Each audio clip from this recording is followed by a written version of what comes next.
Balik dengan pembahasan XAUSD, saya pindah ke Saxo as usual. Ngomongin di daily dulu yuk kita semuanya. Now we check on daily. Teman-teman bisa perhatikan pembentukannya saat ini ada dalam pembentukan minornya, masih dalam pembentukan base, tapi kondisi saat ini apakah dia akan ngehit previous daily height, apakah dia akan makan previous daily height-nya, we never know. Tapi at least kita bisa marking the zone terlebih dahulu. Why we need to marking the zone? Ya, sebagai teman-teman untuk punya catatan bahwa there's a big potential kalau misalnya dia bisa ngehit area tersebut atau enggak. Kita bisa ngeliat PDH ada di 2500. Harga sekarang di 2494, potensial dia masih bergerak minor. Kalau misalnya saya ubah menjadi garis, teman-teman lihat ada pembentukan baru di sini, 2492.8. Sebenarnya nggak ada bedanya sama yang saya sampaikan kemarin, 2492, 2490. Tapi yang menarik apa sih sebenarnya? Apa sih geng yang menarik banget dari pergerakan 2 hari yang lalu? Selalu close di atas 2490, tapi selalu ngambil liquidity di bawahnya. Saya ulangin ya, selalu close di atas 2490, tapi selalu ambil liquidity di bawahnya. Drop signifikan. Teman-teman lihat open di 2498, lowestnya di 2473. Oke, open 2498, low-nya 2473. Ini, open 2492, low-nya 2471. Selalu ngambil the bottom. The bottom, they always taking the bottom. Means area bottom ini sama seperti saya akan sampaikan kemarin, still a good places for us untuk entry buy. Sampai kapan? Sampai di breakout. Kalau misalnya dia breakout habis, dihajar habis, pasti. Dan menurut saya ngehajar habisnya kapan ya? NFP.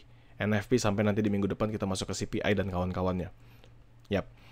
Dan sekarang 2500 ini bisa kita perhatikan karena dia previous daily high, nggak bisa di breakout sama sekali. Teman-teman juga bisa melihat dalam kondisi yang sama.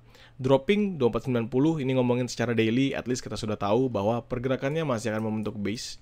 Masih akan membentuk base. Ngomongin RSI, RSI di 55.4. Ya, artinya dia sudah mau masuk dalam masa neutrals. Ngomongin MACD, kalau misalnya kita ngomongin MACD-nya, MACD-nya ini pembentukannya mengalami dead cross. Ya, dead cross semenjak dari area ini ya, dead cross. Yang saya perhatikan adalah ya selama dia bisa break drop ke bawah, at least bisa close di bawah 2480 itu udah gambaran yang baik kalau misalnya teman-teman adalah seorang seller. But right now we need to focus on what we gonna do. Balik kita ke Oanda, saya akan ngomongin di H4.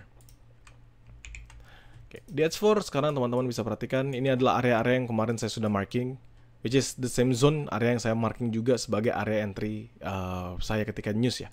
2493, 2492 sampai ke 2490, teman-teman tahu kemarin kita sudah entry di sana sebagai area kita entry on news. Ya, entry on newsnya di sana. Nah, sekarang kita ngomongin di H4 ini. Teman-teman perhatikan ini dia nahan lumayan signifikan, lama banget nggak berhasil breakout on this level.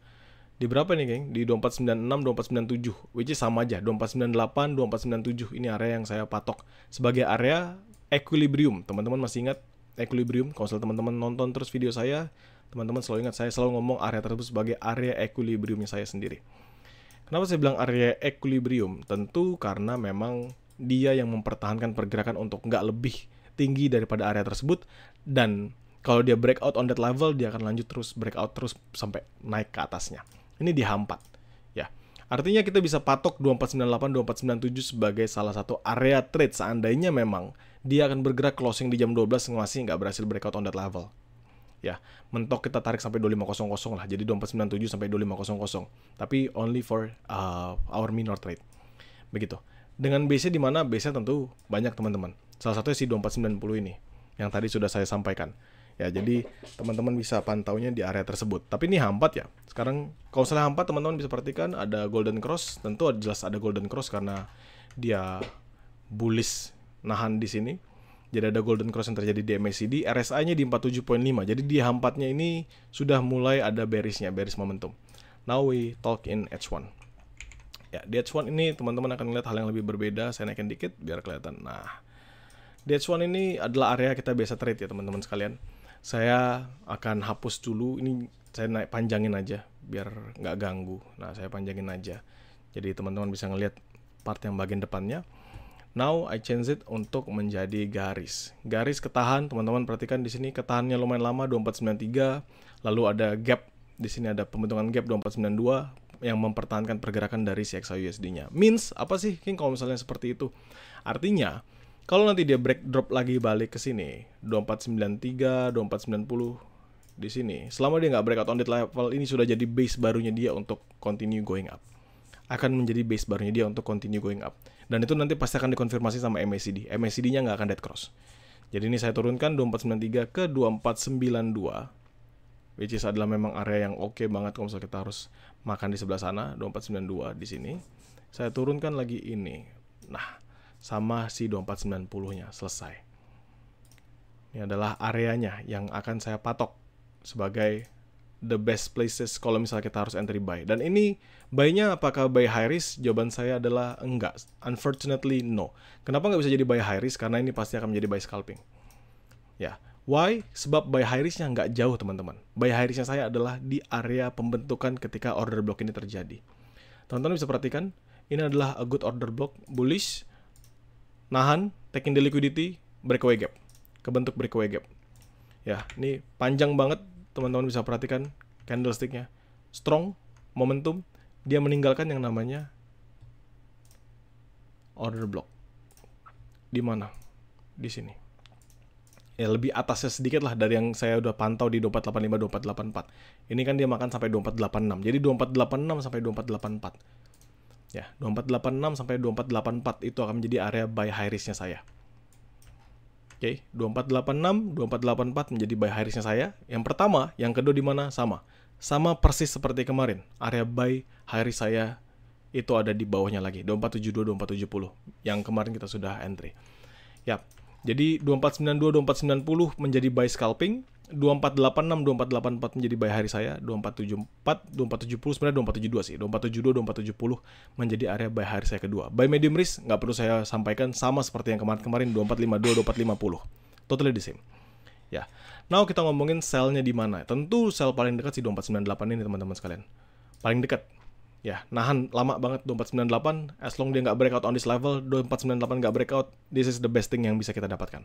2498, 2497, scalping. High risk, nggak berubah sama sekali dari kemarin, 2505 ke atas. Ya, 2505, 2507, karena ada pembentukan gapnya. Dan kalau misalnya kita ngomongin medium risk-nya di 2530, ujung kiri atas, teman-teman bisa perhatikan. Ya, simple, nggak ada yang perlu kita perhatikan, there's nothing we can do juga. Paling kita tinggal tunggu momentumnya aja. Nanti malam news full teman-teman, dihajar. ADP, non-farm employment, initial jobless claim, S&P Global Services PMI, ISM non-manufacturing PMI, ISM non-manufacturing prices, crude oil inventories ya kalau kalian trade di US oil dan lain sebagainya. Tapi ini full news pada malam hari ini. Let's see what we gonna do, let's see what will happen to us. Semoga yang terbaik lah buat kita. Kondisi sekarang market melambat, teman-teman bisa perhatikan. Ini kalau saya ubah menjadi M5 biar nunjukin area scalpingannya. Nih, kalau misalnya teman-teman lihat, di sini ada level yang ketahan ya. Di sini ada yang level ketahan. Ini mungkin dia ada big potential, misalnya nanti makan sampai 2492. Big potential dia bisa ngambil sampai bawah sini, 2488, 2489. Jadi volatile lah saya ngomongnya. Ada volatility, dia bisa drop sebawah itu. Sama seperti tadi 2498, 2497, ada potensial dia volatile 2499, 2500. Bedanya cuma 20 pips saja kok. Tapi as long dia masih mampu kuat nahan di atasnya, it means a good things. Masih bisa kita pertahankan juga. Karena buy scalping kita juga ngincarnya nggak terlalu banyak ya. Kita ngincarnya ya 10-15 pips, 30 pips itu hitung sebagai bonusan. Kalau misalnya saya ubah jadi M15 pun teman-teman juga pasti akan melihat hal yang sama. Karena kita taking the trades basically dari area yang lebih besar. Ya, di sini teman-teman bisa perhatikan. Dan on this level juga sama. Ini area yang semalam dia hit ketika habis news, dia bullish. Dan kalau misalnya teman-teman nanya, kenapa semalam kita nggak re-entry lagi King untuk buy-nya? Jawabannya sederhana teman-teman. Kenapa kita nggak re-entry lagi buat buy-nya? Dia drop lumayan signifikan sampai di sini kan. Dia mana ya drop yang lumayan di sekitaran sini lah, masih di sini 2100 ini. Dia ada drop ke 2489 yang tadi teman-teman perhatikan, yang tadi di sini saya tarik garisnya. Dia ada drop sampai 2489. Itu saya tunggu sebenarnya pas banget di bawah sini, 2480-an. Jadi kalau dia drop ke 2480, pasti saya akan share sekali lagi kita untuk entry buy. Ternyata enggak, 2489 dia bullish hajar sampai 2500. Ya, artinya kita nggak perlu lagi entry, sudah kelewatan masanya. Now we need to focus on what will happen.